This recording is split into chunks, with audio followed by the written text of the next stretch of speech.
Yetis, Nick and Jack here. We're still on Jack's paternity leave, although we're going to be back very, very soon. Full disclosure, we recorded this before my paternity leave. Yes, we did. But in the meantime, we wanted to whip up something special for you. And that thing is the best idea yet. The best idea yet. Our second show, it's weekly and it dives deep into the most viral products of all time. Today, it's Sesame Street, the most surprisingly powerful story we've ever covered. As I read the script for this story, I cried. Yeah. Twice. Also in the recording. And since Jack's about to return from paternity leave, we thought the timing of this was perfect. So Yeti, sit back, relax, and enjoy this sample of the best idea yet with our Sesame Street episode.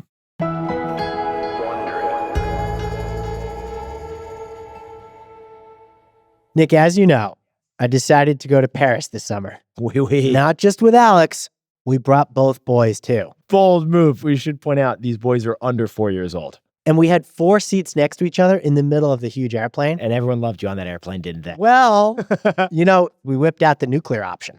iPads. Yeah. The cheapest babysitter there is. We don't love pulling out the iPad. Sometimes you gotta do it. But the worry is that going to make them hooked on the iPad? It's like, on the one hand, the iPad deserves the Nobel Peace Prize Right. for the kids. On the other hand, it's completely destroyed their brains. I try to find educational content that will keep them occupied on the screen. Right. Is Baby Shark really going to teach them quantum physics? I don't know. It's worth a shot, honey. Now, Nick, this feels like a modern problem, It does. but it actually goes way back.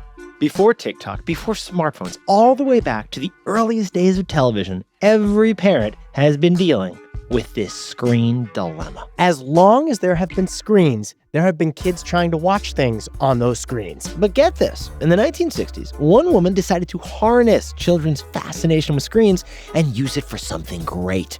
She wasn't a teacher and she wasn't a parent.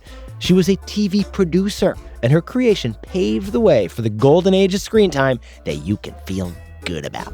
Can you tell me how to get to Sesame Street?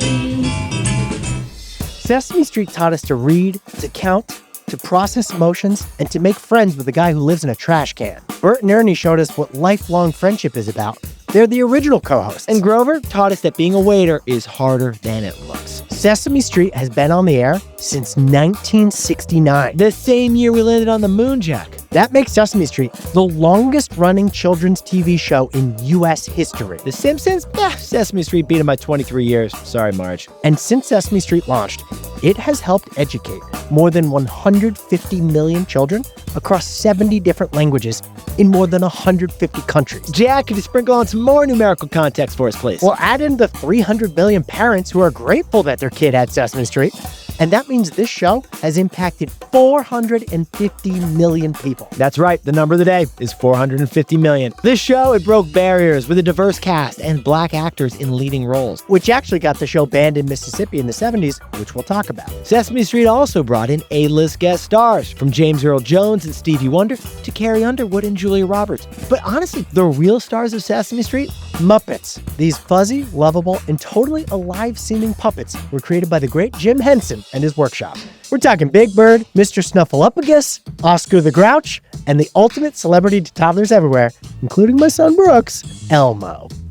I can't wait for takeaway on this story, Jack. I can't wait for takeaway on this story, Nick. Me neither, Elmo. Because you led Sesame Street to a mid-90s bounce back that also made toy history. Tickle Me Elmo is one of the best-selling toys of all time, with a chunk of sales going back to Sesame Workshop as licensing revenue. As a nonprofit, Sesame's mission is not to keep that cash, but to reinvest it. And its mission to teach kids has inspired other shows to do the same. That's right. Without Sesame Street, there'd be no Doc McStuffins, no Dora the Explorer, and no Bluey. This is the story of how an unexpected trio of a TV producer, a psychologist, and a puppeteer built the ultimate Trojan horse learning product, bringing early childhood education to the masses in the form of an entertaining kids show. Plus, we've got some intel on Cookie Monster's origin story that none of your playdates knew about. So, Jack, can you give me a countdown to start the episode? 1, 2, 3! That's a count up. This episode, it's brought to you by the letter F for fantastic. Here's why Sesame Street is the best idea yet. From Wondery and T-Boy, I'm Nick Martell. And I'm Jack Kravici-Kramer. And this is the best idea yet. The untold origin stories of the products you're obsessed obsessed with. and the bold risk takers who brought them to life. I got that feeling again. Something familiar but new. We got it coming to you. I got that feeling again.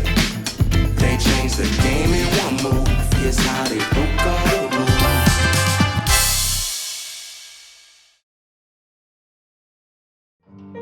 It's a gray winter day in Manhattan, 1966. The snow has turned to black slush. The hot dog vendors, they're wearing mittens. But inside Joan Gans Cooney's chic apartment a block from Gramercy Park, a cozy dinner party is keeping her guests toasty warm. This quiet, tree-lined neighborhood, it's a far cry from the working-class brownstones and tenements that will one day surround 123 Sesame Street. But don't let the doorman or the French cooking fool you. Joan and her husband are outspoken advocates for the poor. Joan is a documentary TV producer for New York Public Television. She makes documentaries that make a difference, including one about a preschool in Harlem trying to close the achievement gap between black students and their white counterparts. 1966 is 3 years since MLK's I Have a Dream speech. It's 2 years since the Civil Rights Act, and it's 1 year since President Lyndon Johnson created Head Start, a program designed to help preschool kids from low-income families. So there's a lot going on for civil rights right now. But there's still a huge gap between the haves and the have-nots that often breaks along racial lines. Because of unequal access to pre-K programs and other systemic inequalities, black first graders are scoring lower on tests than 85% of their white counterparts. And this puts them about a grade level behind by the age of 6. So Joan and her colleagues, they're constantly talking about this problem. In fact, one of tonight's dinner party guests is an expert on the subject. His name is Lloyd Morissette. He's a mild-mannered child psychologist and vice president of the Carnegie Corporation. Carnegie Corporation is a philanthropic foundation dedicated to learning. And Carnegie's been giving out hundreds of thousands in grant money to elementary schools. And it's still one of the largest education nonprofits in the country. Now, Jack, this is promising work, but honestly, each of their grants, it's only reaching a few hundred kids at most. Their efforts aren't scaling. Meanwhile, there is something that has scaled, and it's reaching millions of American children every day. You know what I'm thinking? Yeah, it's television. In 1966, more U.S. households have TVs than bathtubs or daily newspapers. Okay. There's more families with TVs than with telephones. Kids, they're watching on average 55 hours of TV a week. They're learning all the commercial jingles. They're driving their parents crazy. Soccer boppers, goldfish, you name it, they got it memorized. When I was 8, I got banned from singing the goldfish commercial in the house. So at this dinner party, Joan is refilling everyone's Chardonnay while her husband is clearing the beef bourguignon when Lloyd Morissette begins telling a story about his 3-year-old daughter named Sarah. Early one morning, before anyone else was up in the house, Lloyd actually found her in the living room watching the test pattern on the TV. It's like the test signal that comes before the show starts. She would watch literally nothing on TV rather than read or play, and that's concerning. It was concerning. Now, as Lloyd sees it, there are two seemingly distinct problems going on. First, kids from low-income families aren't getting access to preschool. And second, all kids are addicted to TV. So Lloyd asked the question to the dinner table.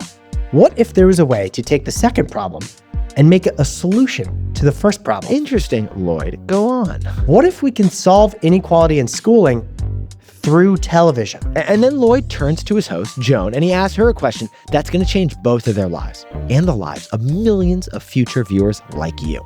Do you think television can be used to teach young children?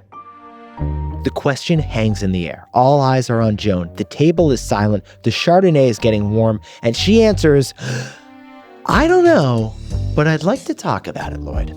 They don't know it yet, but they will keep talking about it for the next 50 years. So Joan and Lloyd, they are fired up and ready to go. But they're in the nonprofit world. So instead of funding rounds and pitching VCs with PowerPoint decks and one-pagers, their next step is 2 years of deep research and painstaking grant applications. And in 1968, Joan and Lloyd create the Children's Television Workshop, a new production company for their new show. Time to get out the metaphorical finger paints and start planning. This new show will be an hour long. It will air weekdays on public television stations nationwide. Their target audience will be kids aged 3 to 5, spanning all socioeconomic backgrounds, including kids in low-income homes. Because kids' attention spans are pretty short, they model this TV program on popular magazines. Instead of one long plot arc like you typically watch on TV, there will be many short segments from puppetry and animation to short films and songs. This kind of show has never been tried before.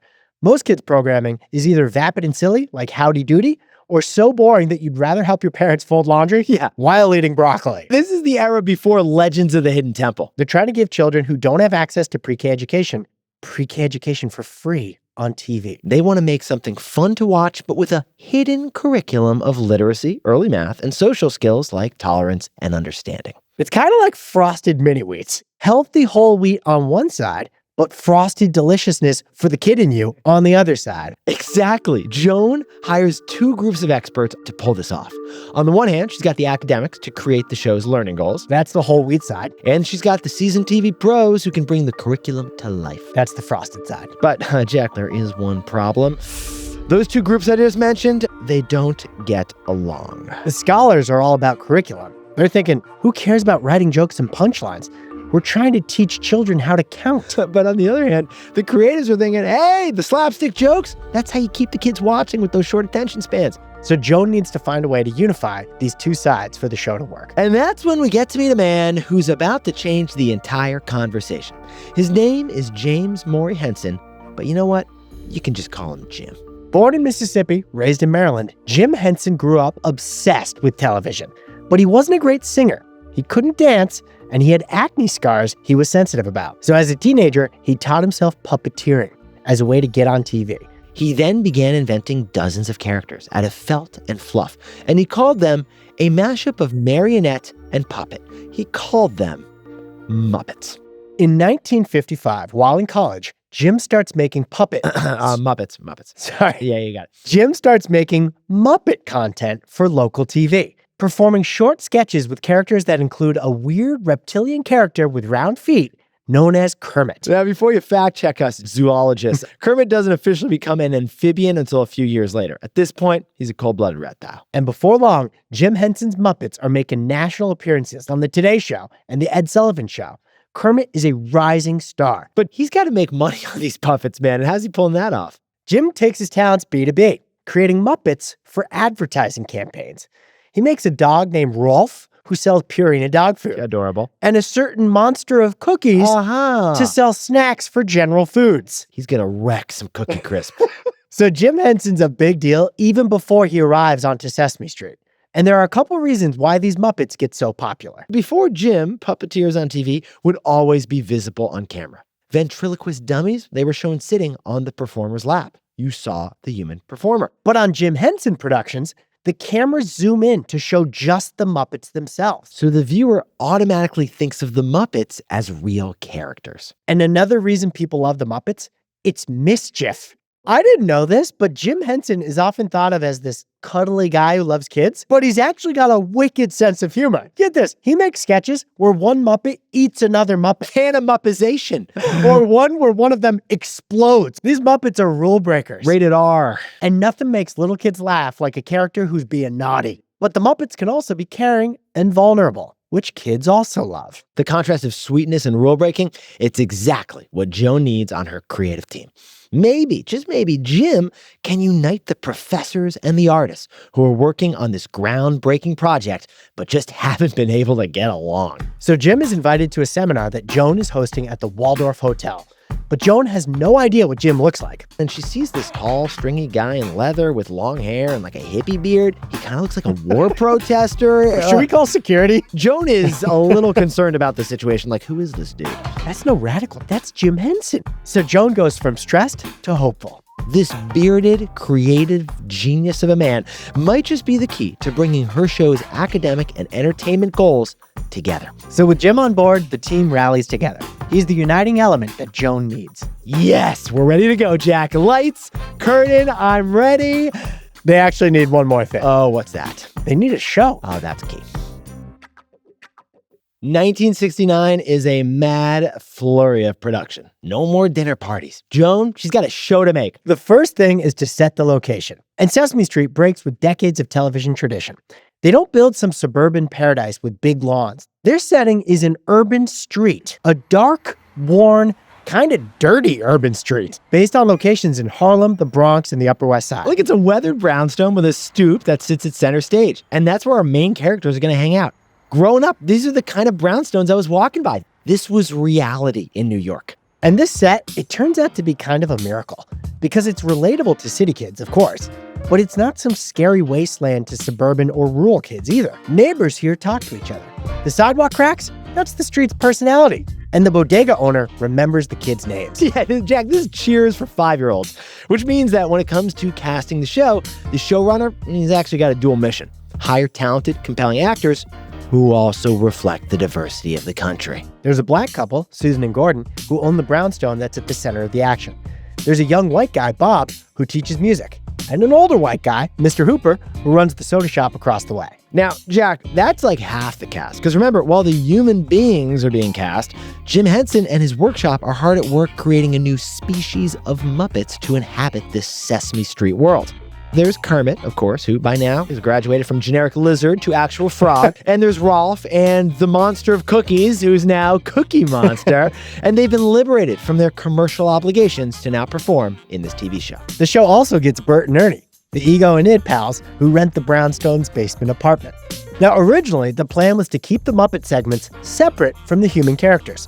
But Jack, when Joan and her team start screen testing some early segments for daycare audiences, they're shocked. Because when the Muppets are on screen, the kids are totally dialed in. They're all over it. But when the action switches to the humans, the kids are kind of bored. No human adult can really compete with Kermit. Now, this may sound like bad news, but this actually shows the beauty of real-world product testing. Feedback is a gift, and this is critical data to get before launching their show widely. Imagine if they'd filmed a dozen episodes without having this critical insight.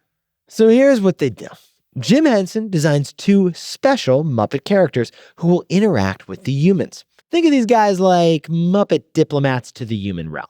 The first one is a green meanie who lives in that irresistibly loud metal trash can, Oscar the Grouch. Oscar! Go away. Close my can lid there. You're letting all the fresh air and sunlight in. Boy, I hate that. But that next character that Jim designs becomes the key to this entire format. It's the Muppet who will become the show's tender, sensitive heart. The Muppet who's got a soul of a child and the height of an NBA center. The Muppet, known as Big Bird. Big Bird is made of turkey feathers dyed a brilliant yellow and sewn upside down onto an 8-foot-tall wearable puppet. But Jack, how do they make Big Bird come alive? Because it's actually a feat of engineering. The Muppeteer steps into Big Bird's giant bird legs, puts one hand into Big Bird's left wing, and operates Big Bird's head by reaching his right hand high up into the air. And it doesn't stop there, even if he's cramping, because he then has to use his pinky finger to move the eyelids so that Big Bird can blink, show surprise, worry, sadness. All those emotions are operated by an extended pinky finger. It's this kind of expressive detail that makes Jim Henson's Muppets so magical for kids. Now, at first, Big Bird is supposed to be some kind of a bumbling doofus, a clumsy character that smacks into telephone poles and has that big oversized head that keeps bonking things. But this does totally change when Jim Henson recruits one particular puppeteer by the name of Carol Spinney. Muppeteer.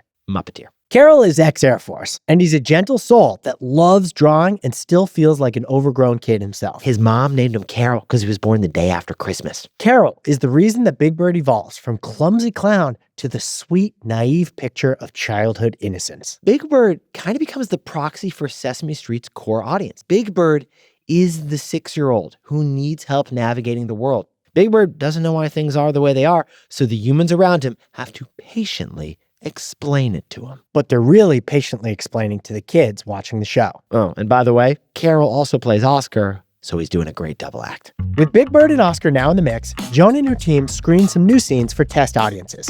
The difference is night and day. Oh, totally different. During every segment, the kids can't take their eyes off the screen. Muppets and humans together at last. So Jack, add it all up. After nearly 3 years of development, the idea that started in Joan Cooney's Gramercy apartment over a bottle of Chardonnay is almost a reality. The street looks great. The content, top-notch. The puppets, fantastic. We finally have a show. All right, lights, camera. Wait. Okay, yeah. There's one little thing we have to solve. Oh, you're kidding me. The show doesn't have a name.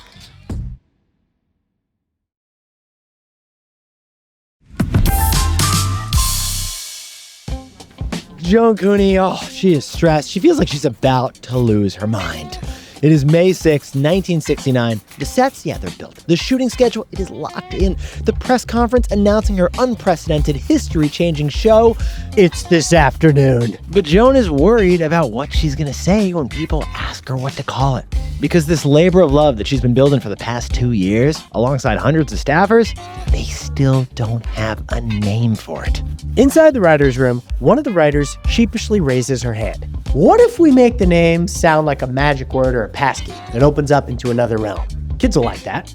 Like Open Sesame. Okay, that works-ish. I don't know. What do we think? Actually, the showrunner thinks that's the corniest idea he's ever heard. Yeah, we got to workshop this thing, and we don't have time to workshop this thing. Well, outside the room, Joan is done waiting. Oh, yeah. She sticks her head in and says, what's it going to be? Finally, the showrunner says, Joan, we're going to run with Sesame Street. one of the most iconic names in TV history is created at the buzzer because they're completely out of time. That's the power of a deadline. You kind of got to decide and commit.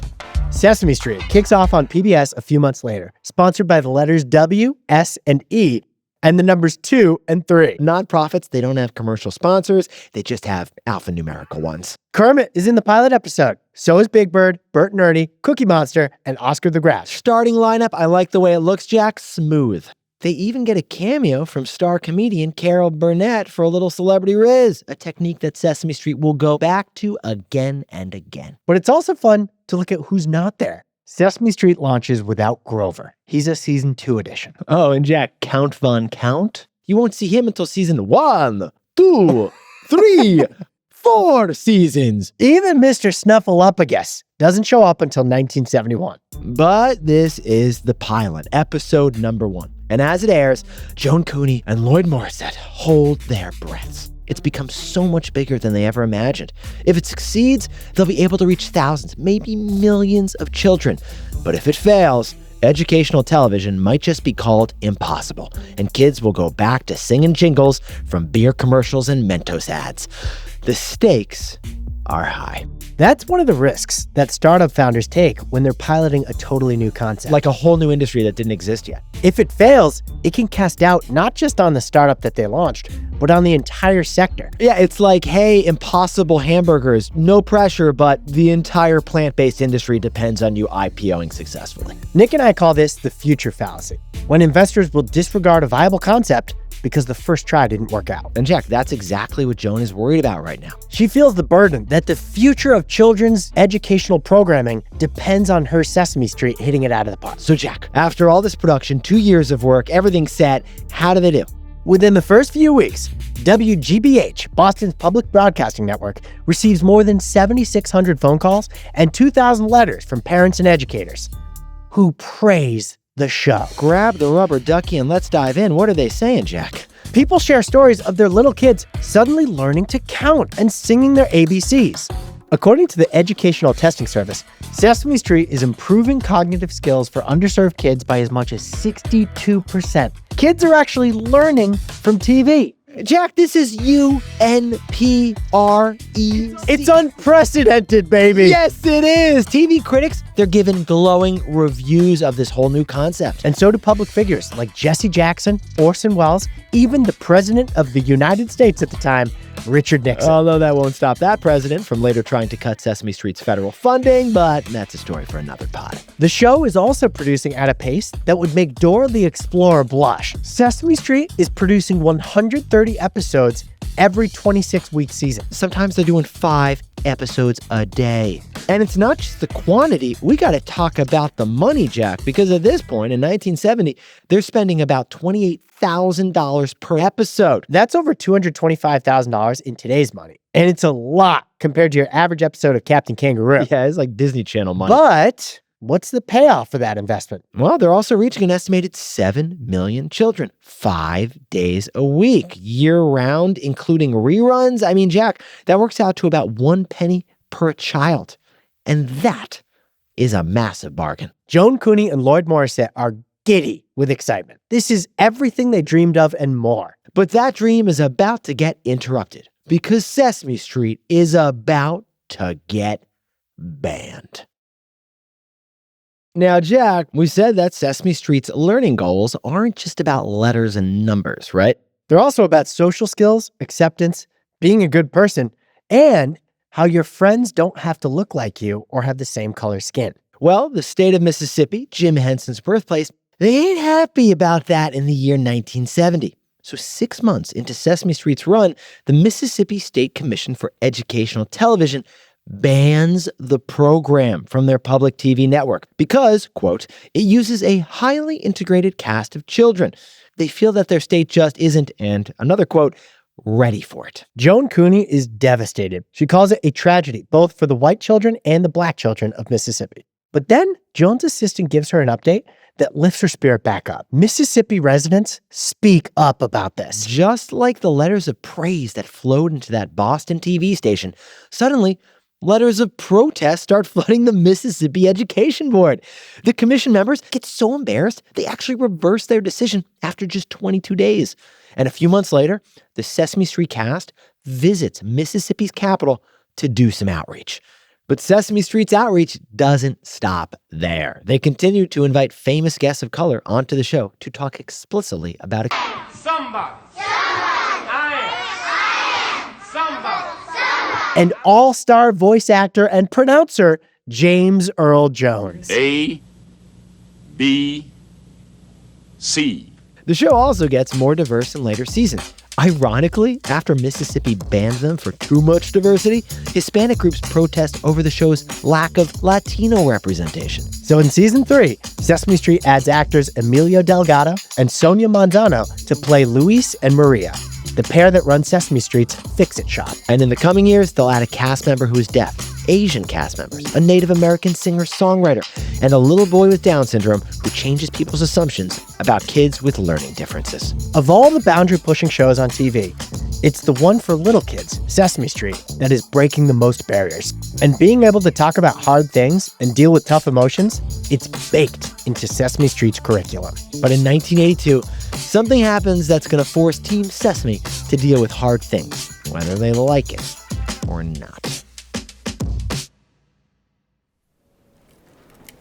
It's quiet on set. The giddy, chaotic energy of a typical Sesame Street production, it feels muted. The day's filming is almost over, but the cast has one last scene to shoot. Inside Big Bird's suit, Carol Spinney gets ready for his big moment. Not with gleeful anticipation, but with sadness. The human actors take their places. They have an important task in front of them. They have to explain to Big Bird where Mr. Hooper's gone. The beloved actor Will Lee, the guy who played the shopkeeper Mr. Hooper, he passed away in December of 1982. So Sesame Street has a big decision to make. What to do about Will Lee's passing. They could write his character off the show.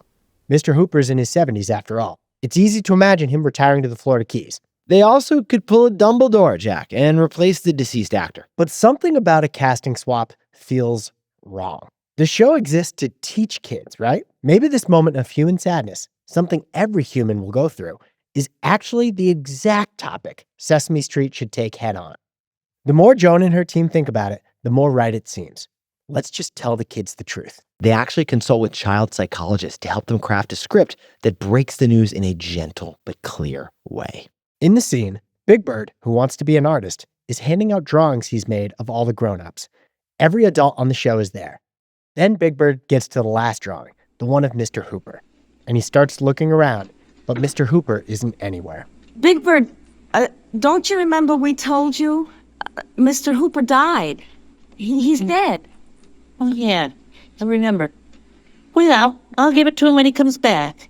Now, eventually, the adults step in, and one by one, they each gently explain what being dead really means. And Big Bird, he just can't accept that. Well, he's gonna come back. Why, who's gonna take care of the store? And who's gonna make my birdseed milkshakes and tell me stories? The adults reassure him that David will make him milkshakes. They'll all take turns telling him stories. Slowly, Big Bird starts to understand, but he doesn't like it. It won't be the same. And everyone agrees, because it won't be the same. The actors only shoot one take. When Carol Spinney comes out of the bird suit, he asks for a towel because he's been crying. And honestly, when we first saw this scene, we started crying. Yeah, Sesame Street decides to air the episode on Thanksgiving 1983. And they do that so that children will be home with their parents to watch it together. But before the big day, the team test screens the segment at a daycare. They show it around pickup time so that the parents can catch it along with their children. When the scene is over, parents and kids physically reach out to each other for comfort. Not in a scared way, but in a reassuring way. When the producers see that, they know they've done the right thing. Their answer is in the embraces. This moment foreshadows the way the Muppets and the actors who play them remember Jim Henson himself. In 1990, a sudden illness claims Jim's life too early at the age of 53. At Jim's memorial, Carol Spinney, as Big Bird, sings Kermit's favorite song, "It's Not Easy Being Green." You can hear the emotion in his voice as he sings in character. And amazingly, you can even see it on Big Bird's face. Even when he's mourning his friend, Carol gives Big Bird an entire life of his own. The show experiences deaths and cast changes, which will always happen on a show that runs for 50 plus years. But this story isn't just about who's missing. It's about who gets added, too. That's right, because it wouldn't be a Sesame Street episode without a character so beloved that he even gets more fan mail than Big Bird. The Muppet who actually helped save the entire show. It's time to bring out our cuddly buddy, Elmo.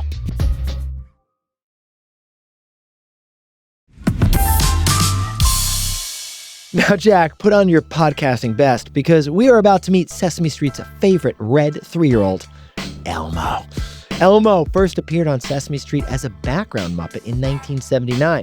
Basically, Elmo was in a few short scenes with no lines. But in 1984, this small red monster gets a new puppeteer named Richard, who gives him a gruff, bossy persona. Honey, don't look like me. What? Puberty apparently hit Elmo like a ton of fluffy bricks. But Richard, that puppeteer, he hates performing Elmo. So one day, he's backstage in the green room, and in a fit of frustration, Richard tosses his hated red puppet to the new guy, a young puppeteer named Kevin Clash. He's just sitting there, he's studying a script, maybe he's enjoying some fruit snacks, and then this furry red thing, boom, just comes flying into his face. Richard walks off. He's like, see what you can do with this thing, kid, because they're about to start taping. So Kevin's got to wing it. And when cameras start rolling, he lets loose with something that hadn't been tried before with this little red Muppet. A soft, innocent voice that we've all come to know. It's so nice to see all of you. Oh, hello out there. Elmo loves you. Phew, that is more like it. Now, ironically, that spontaneous voice choice, it actually becomes really strategic because Elmo is going to speak to the younger kids who are watching. If Sesame Street's target demo is 3 to 5-year-olds, Big Bird is for the older siblings, Elmo's for the babies of the family. Yes, Sesame Street has segmented its customers like any business would. In fact, it's Elmo who rescues Sesame Street when their ratings and their finances take a dip. In the 1990s, the show starts losing market share to the kid show disruptor of our youth. You know what I'm talking about? Barney, the big purple dino with the voice that haunts parents' dreams. He jumped into the kids' entertainment industry out of nowhere. Sesame Street is struggling thanks to Barney, and its nonprofit backers might have to sell to a big for-profit corporation. Outside buyers start to circle the Children's Television Workshop, including the Walt Disney Corporation. But then, in 1996, a seemingly disconnected event will change everything.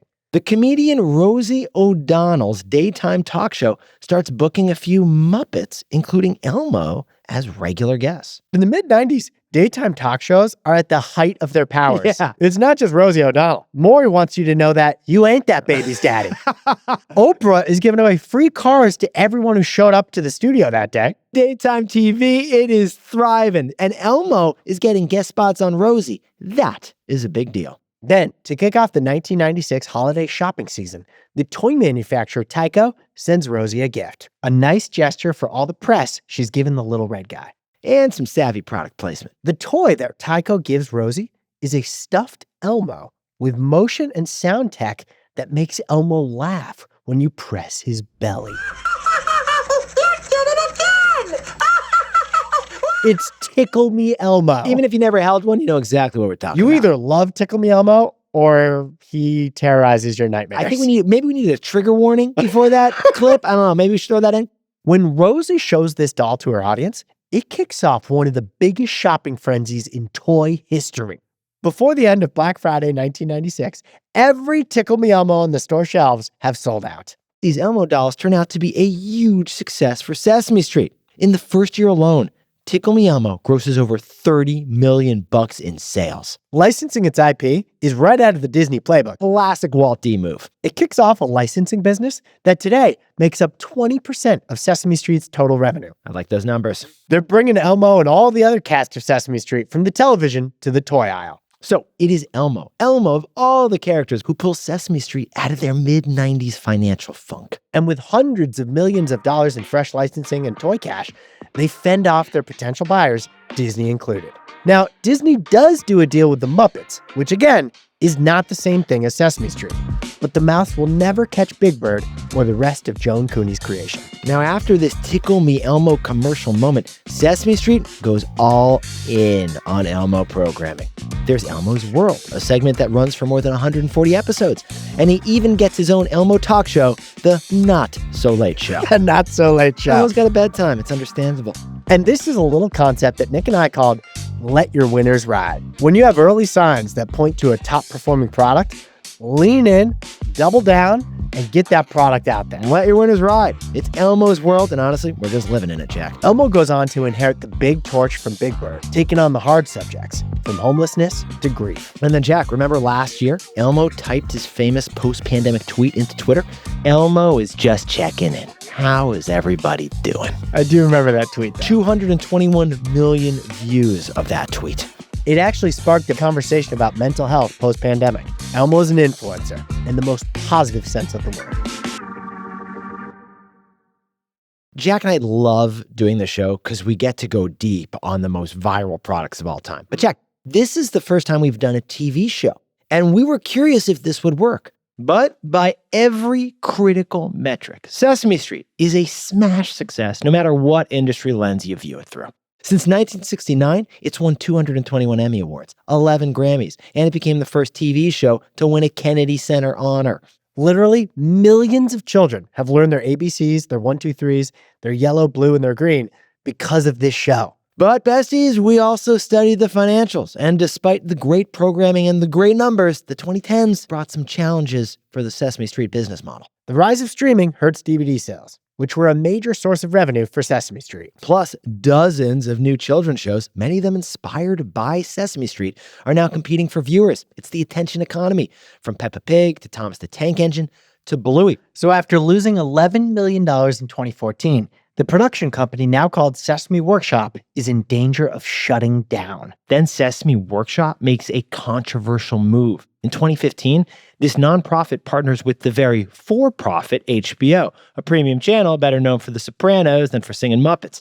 And that deal gives HBO a 9-month exclusivity window for new Sesame Street episodes. After that, they then air for free on PBS, just like before. Now, some critics and public television advocates worry that HBO might pressure Sesame Street to prioritize minutes watched instead of ABCs learned, or that putting new shows behind a 9-month paywall will contribute to inequality.